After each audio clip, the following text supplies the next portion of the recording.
কদিন আগে গুলি বেরিয়েছে এর পরের খালে গুলি বেরিয়ে থাকে খবর ফরেস্ট অফিসার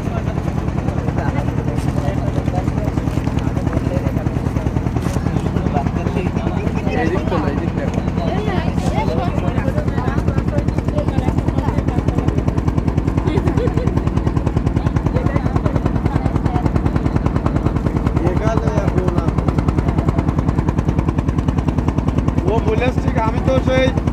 হিরন পয়েন্টে গেছিলাম তাও মনে হচ্ছে তো ওপারে মনে হয় কারো বাড়ি কোন দিকে মনে হচ্ছে ওপারে বাড়া ওদের মধ্যে কাদের বাড়ি টাড়ি অথচ ওখানে কোনো সুরমান আর ওখানে হারিয়ে গেলি বাড়ি